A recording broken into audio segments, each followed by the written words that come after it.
Assalamualaikum warahmatullahi wabarakatuh. Saya Fani Putri Aprilia, NIM 20171011047 dari kelas 1 PKIA akan menjelaskan sedikit materi metodologi studi Islam tentang konstruksi penelitian agama dan keagamaan. Pengertian penelitian agama.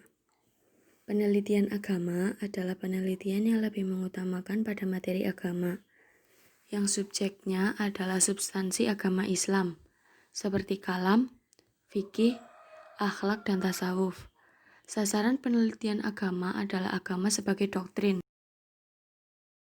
Dalam pandangan Tjuhaya S. Praja, penelitian agama adalah penelitian tentang asal-usul agama dan pemikiran serta pemahaman penganut ajaran agama terhadap ajaran yang terkandung di dalamnya.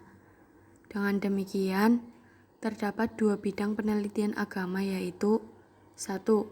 Penelitian tentang sumber ajaran agama yang telah melahirkan disiplin ilmu tafsir dan ilmu hadis. 2. Pemikiran dan pemahaman terhadap ajaran yang terkandung dalam sumber ajaran agama itu, yakni usul fikih, yang merupakan metodologi ilmu agama. Penelitian bidang ini telah melahirkan filsafat ilmu-ilmu kalam, tasawuf, dan fikih. Penelitian keagamaan. Penelitian keagamaan Islam adalah penelitian yang objeknya adalah agama sebagai produk interaksi sosial. Sasaran penelitian keagamaan adalah agama sebagai gejala sosial. Kita tidak perlu membuat metodologi penelitian tersendiri. Ia cukup menjamin metodologi sosial yang telah ada. Penelitian tentang hidup keagamaan adalah penelitian tentang praktik-praktik ajaran agama yang dilakukan oleh manusia secara individual dan kolektif berdasarkan batasan tersebut. Penelitian hidup keagamaan meliputi hal-hal berikut. 1. Pelaku individu dan hubungan dengan masyarakat yang didasarkan atas ilmu agama yang dianutnya. 2. Perilaku masyarakat atau suatu komunitas, baik perilaku politik, budaya, maupun lainnya, yang mengidentifikasi dirinya sebagai penganut suatu agama. 3. Ajaran agama yang membentuk pranata sosial, corak perilaku dan budaya masyarakat. Konstruksi teori penelitian agama dan keagamaan. Konstruksi teori penelitian agama dan keagamaan adalah penelitian yang berupaya untuk memeriksa, mempelajari, meramalkan, dan memahami agama secara seksama, susunan atau bangunan, dasar-dasar atau hukum-hukum, dan ketentuan lainnya yang diperlukan untuk melakukan penelitian terhadap bentuk pelaksanaan ajaran agama sebagai dasar pertimbangan untuk mengembangkan pemahaman ajaran agama sesuai tuntutan zaman. Model-model penelitian keagamaan. Mengutip karya Jamhari mengenai metodologi sosiologi dalam kajian agama yang secara tidak langsung memperlihatkan model-model penelitian agama melalui pendekatan sosiologis.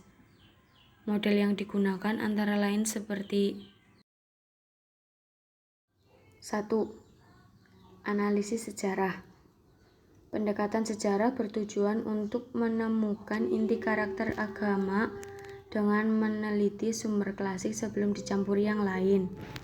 2. Analisis lintas budaya. Dengan membandingkan pola-pola sosial keagamaan di beberapa daerah, kebudayaan sosiologi dapat memperoleh gambaran tentang korelasi unsur budaya tertentu atau kondisi sosiokultural secara umum. 3. Eksperimen. Penelitian yang menggunakan eksperimen agak sulit dilakukan dalam penelitian agama. Namun, dalam beberapa hal, eksperimen dapat dilakukan dalam penelitian agama. 4. Observasi partisipatif. Dengan partisipasi dalam berkelompok, peneliti dapat mengobservasi perilaku orang-orang dalam konteks religius. Kelebihan penelitian ini adalah memungkinkan pengamatan simbolik antara anggota kelompok secara mendalam. Adapun salah satu kelemahannya adalah keterbatasan dalam kemampuan observer. Riset survei dan analisis statistik. Penelitian survei dilakukan dengan penyusunan kuesioner interview dengan sampel dari satu populasi.